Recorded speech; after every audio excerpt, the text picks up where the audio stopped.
اسلام کی تاریخ انتہائی دردناک ہے۔ حضرت مولا کائنات رضی اللہ تعالی عنہ کو ابن ملجم نامی بدبخت نے جو ہے وہ تلوار کا وار کر کے جو زہر میں بجھی ہوئی تھی شہید کیا ہے۔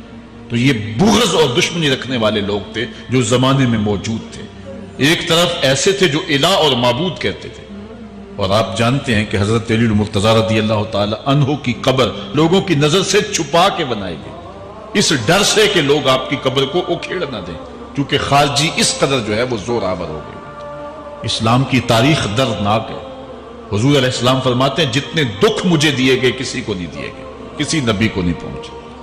حضرت صدیق اکبر رضی اللہ تعالیٰ عنہ کی 2 سال 2 ماہ 8 دن دور خلافت آپ کا زمانہ دیکھیں، ٹکنے نہیں دیا گیا، سازشیں، مصائب، اعلان۔ حضرت سیدنا عمر رضی اللہ تعالیٰ عنہ کو شہید کیا گیا۔ حضرت عثمان غنی رضی اللہ تعالیٰ عنہ پہ 40 دن پانی بند رکھا گیا اور پھر انہیں شہید کیا گیا۔ حضرت مولا کائنات شہید کیے گئے۔ حضرت امام حسن کو زہر دیا گیا۔ حضرت امام حسین کو بچوں کے سامنے ذبح کر دیا گیا۔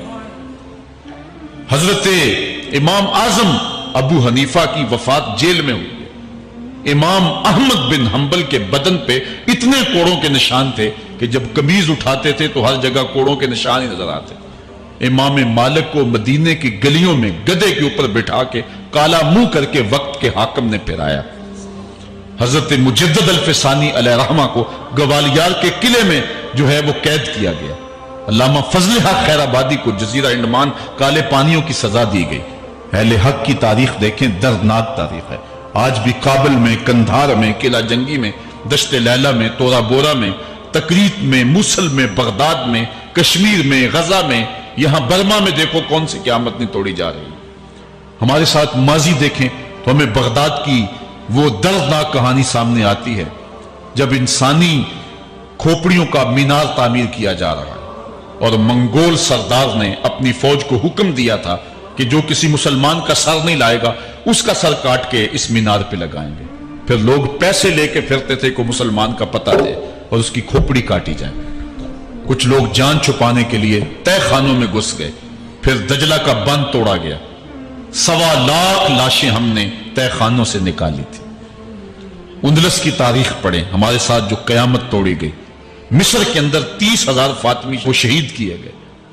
غریب و سادہ و رنگی ہے داستان حرم، نہایت اس کی حسین اور ابتدا ہے اسماعیل۔ یہ اسلام کی تاریخی درد سے، خون سے بھری پڑی ہے۔ تو حضرت مولا کائنات سیدنا علی المرتضیٰ رضی اللہ تعالی عنہ کو اس وقت اگر خدا کہنے والے بدبخت تھے تو ان کو شہید کرنے والے اور اس ڈر سے کہ ان کی قبر کو کھیڑ نہ دیا جائے خارجی اتنے زور آور ہیں تو ان کو جو ہے وہ لوگوں کی نظروں سے چھپا کر کے جو ہے وہ رکھا گیا۔ اور ایک دور وہ بھی آیا کہ ممبروں پہ بیٹھ کے مولا علی کو گالیاں دی جاتی تھی۔ یہ تاریخ میں یہ دور بھی آیا۔ آپ پڑھیں تاریخ، بنو امیہ کیسا دور بھی دنیا نے دیکھا ہے۔ اسی لیے حضور نے فرمایا تھا من سب علی فقد سبنی، جس نے میرے علی کو گالی دی اس نے مجھے گالی دی۔ اور لوگوں نے ممبروں پہ بیٹھ کے باقاعدہ حکومت کی طرف سے یہ جو ہے وہ قانون تھا کہ تمہارا خطبہ مکمل نہیں ہوگا جب تک علی کو گالی نہیں دو گے۔ یہ لمحے بھی آئے جب اس دور میں دشمن علی موجود تھے، مبغضین موجود تھے اور افراط محبت میں رکھنے والے موجود تھے۔ تو یہ دور تو اسلام کا حضور کے دور سے 1400 سال پیچھے ہے، تو یہاں بغض رکھنے والے بھی موجود ہیں۔ اس عنوان کے ساتھ اگر عنوان چھیڑوں تو یہ لمبی گفتگو ہو جائے گی، یہ میرا موضوع نہیں ہے، لیکن اتنی بات میں کہوں گا، اللہ کا شکر ادا کرو، اللہ نے تجھے اہل بیت کے در کا بھی غلام بنایا ہے اور صحابہ کا بھی غلام بنایا ہے۔ کچھ لوگ صحابہ کا نام لے کے اہل بیت کو برا کہتے ہیں، کچھ اہل بیت کا نام لے کے صحابہ کے خلاف بکواس کرتے ہیں۔ ہمارے بزرگ فرمایا کرتے تھے صحابہ نبی کے در والے ہیں، اہل بیت نبی کے گھر والے ہیں۔ ہم کہتے ہیں گھر والوں تجھے بھی ہمارا سلام، در والوں تجھے بھی ہمارا سلام۔ ہم در والوں کو بھی سلام کرتے ہیں، گھر والوں کو بھی سلام کرتے ہیں۔ کسی نے حضور خطیب الاسلام سے پوچھا تھا کہ حضرت عائشہ افضل ہیں یا حضرت فاطمہ افضل ہیں؟ پوچھنے والے نے تو صاحبزادہ کو پھنسانا چاہا تھا، لیکن جن کے عقیدے صاف وہ پھنستے نہیں ہیں، ان کے عقیدے واضح ہوتے ہیں۔ تو حضرت صاحبزادہ نے فرمایا کہ میاں اگر دیکھو بیٹی ہونے کی حیثیت سے تو فاطمہ بیٹی ہے نبی کی اور عائشہ بیٹی ہے ابو بکر کی،